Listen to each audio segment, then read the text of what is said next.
सम्मानित साथियों, नमोदय, जय भीम। 34वीं बैठक 14 अक्टूबर 1931 को संघीय ढांचा समिति की होती है। द्वितीय गोलमेज सम्मेलन की हम बात कर रहे हैं। आपका हार्दिक स्वागत है आज के अम्बेडकर संदेश में।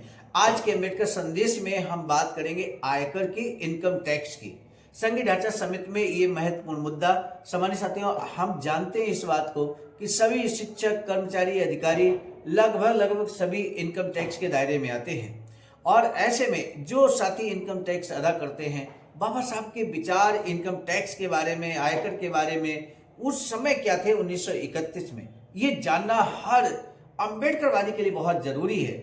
आज का अम्बेडकर संदेश वासा डॉक्टर अम्बेडकर संपूर्ण वाङ्मय खंड 5 से हम लेकर उपस्थित हो चुके हैं। बेहद सारगर्भित अम्बेडकर संदेश है, इसलिए अंत तक जरूर सुने, ये हमारा आपसे विशेष निवेदन है। पेज नंबर 147 से लेकर 148 तक बहुत ही सारगर्भित अम्बेडकर संदेश हम आपके समक्ष रखने जा रहे हैं।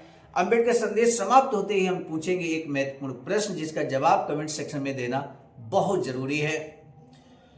बासा कहते हैं कि अब जब मैं इस पर विचार कर ही रहा हूं, किस पर, आयकर के बारे में, इनकम टैक्स के बारे में, तब मैं इस संबंध में भी अपना दृष्टिकोण स्पष्ट कर देना चाहता हूं कि आयकर में प्रत्येक का अंश किस प्रकार का होगा,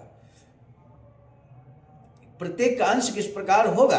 लेकिन बाबा साहब कहते हैं इससे पहले मैं दो संकल्पनाओं को प्रस्तुत करने की अनुमति चाहता हूं। पहली बात तो यह है कि संघ सरकार और उसकी इकाइयों के बीच मैं खास तौर से ब्रिटिश भारत के प्रांतों के बारे में बोल रहा हूं। जिस किसी प्रकार का आवंटन परस्पर अंततः तय किया जाए, उसमें हमारी कोशिश ये होनी चाहिए कि प्रांतीय वित्त व्यवस्था स्वतः पूर्ण हो और यह किसी अनुदान या अंशदान पर निर्भर नहीं रहे। दूसरा, हम प्रांतीय वित्त व्यवस्था इस प्रकार की बनाएं कि यह उस उत्तरदायित्व की भावना की विरोधी नहीं हो जो प्रत्येक कार्यकारिणी में विधानमंडल के प्रति होनी चाहिए।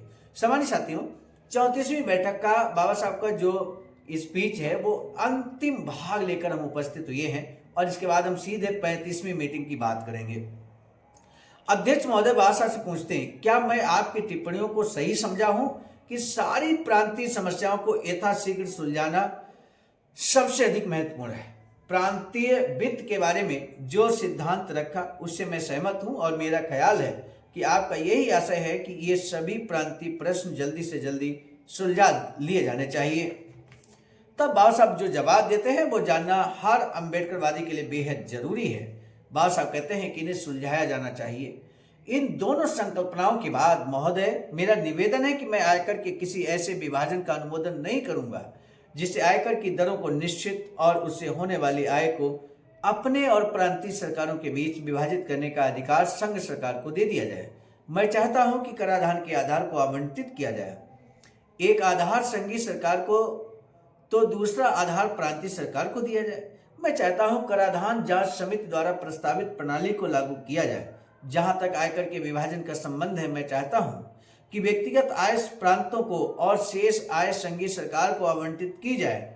मैं ये भी चाहता हूं कि व्यक्तिगत आय पर कर की दर संघीय सरकार के द्वारा निश्चित न की जाकर हर प्रांत के द्वारा अपनी अपनी आवश्यकता के अनुसार निश्चित की जाए। सम्मानित साथियों, कराधान के दो आधार कौन से हैं? यहाँ पर बाबा साहब ने बहुत स्पष्ट ढंग से क्लियर किया है और उसमें दोनों आधारों को यहाँ पर बताया है। आखिर वो दो आधार कौन से, आपको बताना है आज के अम्बेडकर संदेश। चूंकि 34वीं बैठक जो 14 अक्टूबर 1931 को हुई थी, उसका शेष भाग यहीं तक है जो हमने आज कंप्लीट किया है। अब 35वीं बैठक 15 अक्टूबर 1931 को होती है, उसको लेकर हम जल्द उपस्थित होंगे, जिसमें बात करेंगे वित्तीय संसाधनों के विभाजन का। अभी हम वित्तीय संसाधनों के वितरण की बात कर रहे थे, अब वित्तीय संसाधनों का कैसे विभाजन किया जाएगा 35वीं बैठक में बात करेंगे। अगले अम्बेडकर संदेश में जल्द ही मिलते हैं, तब तक दीजिए इजाजत। आप सभी को सादर नमो बुद्धाय, जय भीम। सम्मानित साथियों, यदि आप हमारे इस चैनल आवाज़ का ऑफिशियल, जिस पर नियमित सुबह 5 बजे डॉक्टर अंबेडकर संदेश आपको मिलता है, आप हमारे इस चैनल को सपोर्ट करना चाहते हैं तो हमारा आपसे निवेदन है कि आप हमारे इस चैनल को सब्सक्राइब कर लें, वीडियो को शेयर, लाइक, कमेंट जरूर करें। सम्मानित साथियों, हम एक महत्वपूर्ण बात बताना उचित समझते हैं बाबा साहब की अधूरी इच्छा के अनुरूप। एक वैचारिक सेंटर निर्माणाधीन है सारनाथ वाराणसी में, जहां पर 14,000 स्क्वायर फीट जमीन परचेज कर ली गई है ring road green city Faridpur Sarnath में। बैसाखी सेंटर के प्रशासनिक ब्लॉक का निर्माण कार्य कंप्लीट हो चुका है। शानदार बेहतरीन प्रशासनिक ब्लॉक का निर्माण पूर्ण हो चुका है।